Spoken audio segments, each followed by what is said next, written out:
जगाचा मालक आलाय म्हणजे सेवा करा, कुणीच कुणाचं नाही, आपले आपण करावी सोडवण जगाचा मालक पंढरीचा पांडुरंग आहे. मामा सांगायचे अरे माझ्या तळावरच्या तंबूची वाट आणि कैलासाला जाणारी वाट एक आहे.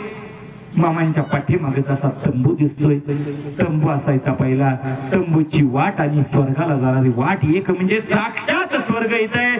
स्वर्गाहून सुंदर माझ्या मामांचा दरबार तोच इथं घडतोय. इथं कोणी मालक नाही, नोकर नाही, चाकर नाही, तुम्ही आम्ही सेवा करणार, मेवा खाणार, एवढंच, बाकी काहीच नाही. तर बोला बरोबर म्हणजे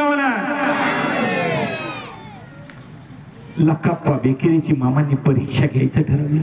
बघा देव आपल्या शेजारी येऊन बसेल, हा कलियुगातला असं समजू नका. 66ला मामांनी समाधी घेतली.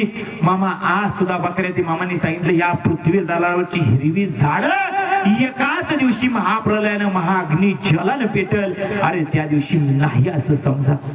आज मामा कोणत्या रूपानं तुमच्या सोबत राहील, कोणत्या रूपानं मेंढी माऊलीचं पाय म्हणजे मामांचं पाय तुमच्या शेताला लागेल आणि उद्धार केल्याशिवाय देव राहत नाही. मंडळी खाऊन कोणाचं बुडवणारा देव नाही, लक्षात घ्या. परीक्षा घ्यायचं या जगाच्या मालकानं लखाप्पा बेकरीचं ठरवलं. मामांचा तळ होता बोरर हट्टी गावाला, मामांचा उठतळ होता. त्या दिवशी जाणार होती बकरी व्यंकटापूरला. 7 किलोमीटर अंतर तळ होता. मामांनी आशक्तपणा आल्याचं नाटक केलं. देवाला कसला आलाय आशक्तपणा? अरे जगाचा रोग घालवणारा महावैद्य महाडॉक्टर, देवाचा देव महादेव महाकाल म्हणजे माझा बाळू मामा.